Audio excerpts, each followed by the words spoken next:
नाज़रीन, आज हमारे साथ बहुत ही प्यारी शख्सियत हैं। इमरान खान साहब के साबका दोस्त, उनके क्रिकेट के ज़माने के दोस्त, उनके साथी उनके एक कमरे में रहे हैं। मुख्तलिफ ममालिक के उन्होंने टूर भी किए हैं।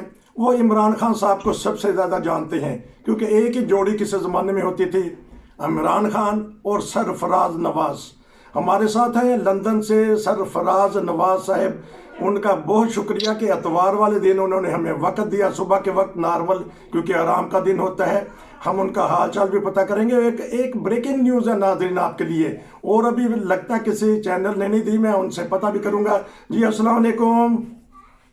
वालेकुम सलाम और सुनने वालों को आदाब।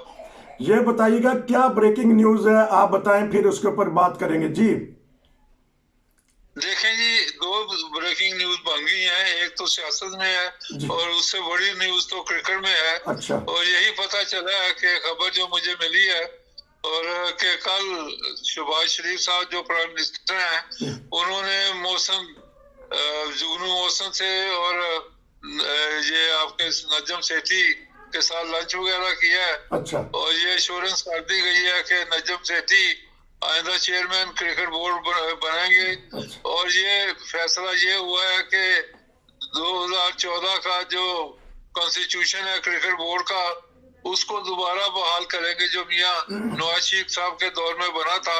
और जो इमरान के दौर में इन्होंने चेंजेस की थी कि क्रिकेट बोर्ड ने जो सारे डिपार्टमेंट खत्म कर दिए, प्लेयर बेरोजगार हो गए और इस तरह जैसे 6 टीमें बन गई।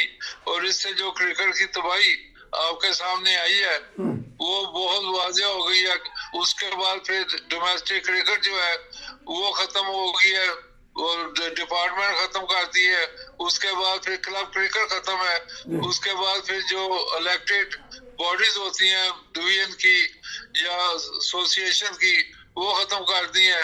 हैंड पिक्ड आदमी लगा दिए हैं क्रिकेट बोर्ड में। और अब रमीज राजा है, पहले एहसान मानी था और उसके साथ 5-6 गवर्निंग बोर्ड के मेंबर है हैंड पिक्ड जो इमरान खान के दोस्त हैं। इन सब की वजह से क्रिकेट की जो तबाही है आपके सामने है। और ये फैसला कर दिया है मियां शहबाज शरीफ साहब जो क्रिकेट बोर्ड के पैटर्न भी है, प्राइम मिनिस्टर भी है। उन्होंने ये फैसला पहले तो ये किया है कि क्रिकेट बोर्ड के जो अदारे हैं उनको बहाल किया जाए और 2014 का कॉन्स्टिट्यूशन इनफोर्स लाया जाए ताकि वो जो पुराना सिस्टम था क्रिकेट बोर्ड के अपना इंस्टीट्यूशन या अदारे बहाल होने के, वो किया जाए। और उसके बाद फिर अब नजम सेठी को ये फैसला हुआ है कि जैसे ये ऑन गोइंग टेस्ट मैच जो कराची में हो रहा है, इसके फौरी बाद रमीज राजा वगैरह खत्म हो जाएंगे और नजम सेठी जो पहले भी चेयरमैन क्रिकेट बोर्ड रह चुके हैं वो टेक ओवर कर लेंगे। और वो फिर अपना जो आइंदा का अमल है 2014 का जो क्रिकेट का आइन है उसके मुताबिक फिर क्रिकेट बोर्ड को चलाएंगे और बेहतरी क्रिकेट में लाएंगे। जी मैं नाजरीन को ब्रेकिंग न्यूज़ दे दूं। नजम सेठी साहेब, आपको मुबारक हो। आप तो लोगों की चिड़िया के जरिए खबर लेके आते थे, हमने आपकी खबर का खोज लगा लिया है। आप आने वाले क्रिकेट बोर्ड के चेयरमैन होंगे। हमारे सरफराज नवाज साहब ने बड़ी अच्छी तरह बता दिया कि किस तरीके से आपको लाया जाएगा। क्रिकेट की बात हो रही है, इंग्लैंड ने अंदर घुस के हमें मारा है 2 मैचेस में। थोड़ा सा इसके ऊपर तबसरा कर दीजिएगा कि वजह क्या है कि हमारे दम खम नहीं है। आपके ज़माने तो चैलेंज को कबूल करते थे आप लोग, तो वजह क्या बनी है? दोनों में टेस्ट मैच हार गए। दोनों टेस्ट मैच तो हारे हैं और काफी क्लोज जाके हारे हैं। जी जी जी। पहला टेस्ट मैच भी आप देखें कि अंधेरा हो रहा था और कोई 2-3 ओवर रहते थे, 10-15 मिनट, तो उस वक्त हारे हैं। तो उसके बाद जो नेक्स्ट दूसरा मैच जो मुल्तान में था वो भी अपना वैसे हारे हैं कि जीत भी सकते थे। उससे पहला भी जो अपना रावलपिंडी में हारे हैं वो भी चांस था जीतने का, लेकिन इन्होंने शुरू से जीतने की कोशिश नहीं की। एक तो पाकिस्तान टीम की कमजोरी है कि ये ज्यादातर सोचते हैं ड्रॉ करें और उससे ये होता है कि या तो आप ड्रॉ करेंगे या हारेंगे, जीत की तरफ आप जा ही नहीं रहे। और जब से रमीज राजा आया है देखें पिंडी की ऐसी पिच बनी है पूरी दुनिया में इसका बदनामी हुई है, पाकिस्तान के क्रिकेट बोर्ड की और पाकिस्तान पिचेस की। और उसके बाद जो आईसीसी है उन्होंने भी डिमेरिट कर दिया, एक माइनस पॉइंट दिया क्रिकेट बोर्ड को, अपना पीसीबी को। और ये अगर 5 पॉइंट मिल जाए माइनस के तो 1 साल के लिए उस ग्राउंड के अंदर क्रिकेट बैन हो जाती है, अब टेस्ट मैच या नहीं खेल सकते। तो अब दो पॉइंट मिल गए हैं। उसके बाद फिर ये आप सियालकोट की ये बात कर लें, अपना दूसरा ये मुल्तान की। और मुल्तान में भी तो मैं ये कहूँगा कि पाकिस्तान के स्पिनर आउट करते रहे हैं और इंग्लैंड के फास्ट बॉलर ने विकेट ली है। तो ये मिला जुला मामला जो चल रहा है, तो पाकिस्तान के फास्ट बॉलर जो शहनशाह अफरीदी, उसके बाद नसीम शाह, उसके बाद हारिस रऊफ, इस तरह 1-2 और अनफिट हुए हुए हैं। तो ये तो मैं कहूँगा कि नुकसान है। लेकिन एक बोर्ड को मैं चीज बता दूं, क्योंकि मैं भी खुद फास्ट बॉलर रहा हूँ, मैंने जो जिसामत देखी है हारिस रऊफ और उसके बाद नसीम शाह, ये फास्ट बॉलर जो लंबी बॉलिंग करने वाले, इनका जिस्म ऐसा है ही नहीं। ये वाइट बॉल के बॉलर हैं, इनको ये रेड बॉल के अंदर टेस्ट मैचों में डाल दिया है, तो ये ब्रेक डाउन हो गए, क्योंकि ये अपनी जिसामत से, अपने जो इनका काट है उससे ज्यादा तेज बॉलिंग की कोशिश करते हैं। जो मेरा ख्याल है कि इनकी बॉडी एक्सेप्ट नहीं करती और उस वजह से ये ओवर बॉल हो जाते हैं कम ओवरों में ही। तो इसलिए ये अनफिट हो गए। और शहनशाह अफरीदी का तो मैं ये कहूँगा कि क्रिकेट बोर्ड ने उसको ऐसे बर्बाद किया है।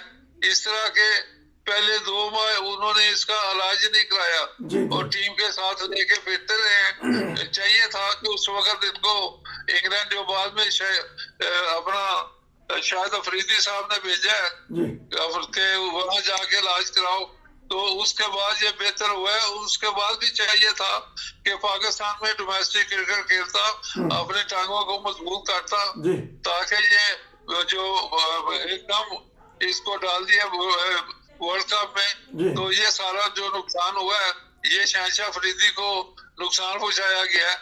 तो होपफुली कि फ्यूचर में वो बेहतर फिट हो जाएगा। तो अब एक आखिरी जो ऑनगोइंग टेस्ट मैच आज दूसरा दिन खत्म हुआ है, उसमें आप देख लें कि पाकिस्तान को इंग्लैंड को 50 रन की लीड मिल गई है और आज दूसरा ओवर भी खत्म हुआ है, एक इनिंग भी खत्म हो गई है, 3 ओवर अभी बाकी हैं। यहाँ की पिच भी ऐसे बनाई है कि टर्निंग, लो बाउंस, अनइवन खेलना शुरू कर दिया है। तो अब देखें पाकिस्तान, अगर तो पाकिस्तान 300 रन के करीब बना ले अपने दूसरे इनिंग्स में, तो मेरा ख्याल है फिर पाकिस्तान के जीतने के चांसेस बन सकते हैं। वरना तो अब 2-3 दिन का खेल बाकी है, तो देखते हैं रिवर्स स्विंग भी हो रही है, वहाँ गेंद टर्न भी हो रहा है, ऊंचा नीचा लो भी रहता है। तो one has to work hard और पाकिस्तान को कोशिश करे कि ये मैच जीते, वरना तो वाइट वॉश होगा। और ये पहली दफा होगा कि पाकिस्तान की क्रिकेट हिस्ट्री में पाकिस्तान के अंदर ही वाइट वॉश हुआ हो पाकिस्तान टीम को। अच्छा, क्योंकि हम प्रोग्राम के 2 हिस्से कर लेते हैं, दोनों ही ब्रेकिंग न्यूज है नाजरीन। पहले हिस्से में हम कर लेते हैं ये सारी क्रिकेट की बात, और दूसरे हिस्से में जो दूसरी ब्रेकिंग न्यूज है वो आमने सामने आ गए हैं चौधरी ब्रादर, उसके ऊपर बात कर लेंगे। लेकिन मैं एक और पूछ रहा हूँ कि नाजरीन, हमें तो पहली दफा पता चला है कि हो सकता है बहुत सारे नाजरीन को पता हो कि अगर माइनस पॉइंट हो जाए तो 1 साल तक आपने बताया कि उस पिच पे दोबारा मैच नहीं होगा। क्या ये मैं सही समझाऊं? 5 माइनस हो जाए ना, अभी तो 2 माइनस हो गए। अच्छा, आइंदा भी अगर ऐसे पीछे बनेगी ये पिंडी रावलपिंडी की, तो फिर ये मामला चल सकता है। तो ये बताइएगा कि ये जो चैलेंज आ जाता है, आप अपने जमाने में किस तरह करते थे उसको फेस, और इनको क्या करना चाहिए? और जो आपने डरा दी है, खबर दे दी है कि आइंदा से ये पहली दफा ऐसा होगा कि अगर इंग्लैंड 3 मैच जीत जाता है तो आप अगर होते तो क्या करते? और आखिरी सवाल कि रिवर्स स्विंग के आप बादशाह आपने ईजाद की, वो हमारे नाज़रीन को भी बता दीजिएगा। 3-4 मिनट में ये प्रोग्राम हम ख़त्म करके दूसरा प्रोग्राम लेंगे आपसे जो सियासत के बारे में। जी बताइएगा क्रिकेट की बातें। देखें जी, रमीज राजा जब से आया है उसने ये क्रिकेट की तबाही की है। हालांकि पहले जो अपर प्राइम मिनिस्टर साहब ने 2-3 माह पहले हुक्म दिया था, ऑर्डर किया था कि बहाल किए जाए अदारे, लेकिन इन्होंने कोई इसके ऊपर खातर का काम नहीं किया, ना कोई मीटिंग की है। और रमीज राजा ऐसे काम कर रहा है कि पैसे दौलत को ऐसे लुटा रहा है जैसे इसके जाती पैसे। और पिछले दिनों इसने एक लीग कराई है, जूनियर लीग, उसमें 1 अरब रुपया के करीब तकरीबन खर्च हुआ है। और 6 प्लेयरों को बुला के मेंटोर बना दिया उनको टीम का, और आखिर में उनको तकरीबन फी प्लेयर 1-1 करोड़ रुपया 1 महीने का दे दिया कि ये आप मौज करें। इस तरह की जो लुटेराखोरी की जा रही है, ये क्रिकेट ऐसे चल सकती है?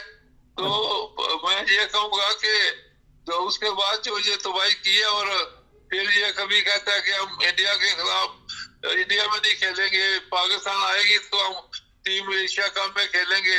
और भाई आप एशिया कप अगर खेलना है तो पहले भी तो न्यूट्रल ग्राउंडों पे होता रहा है। आप पहले यूएई में मैच होते रहे हैं, इंडिया के साथ एशिया कप भी हुआ है, तो आप वहां जाकर खेल ले। जरूर ऐसे लड़ाई डालनी है, और फिर अगर क्रिकेट खेलना चाहते हैं तो उनको क्यों प्रेशर में लाते हैं? तो ये सारी चीजें मैं कहूँगा कि बड़ी खुशाइंद बात हुई है कि ये फौरी तौर पे इसको सैक हो रहा है। और ये कल जो मैच था कराची में, वहाँ इसने प्राइज डिस्ट्रीब्यूशन करके ये इसको असर को, तो उसके बाद ये वापस आ गया, वापस तैयारी कर रहे हैं, अपना सामान बांध रहे हैं पाकिस्तान क्रिकेट बोर्ड के दफ्तर से। और ये मेरा ख्याल है 1-2 दिन में ये बिल्कुल सारा सफाया हो जाएगा।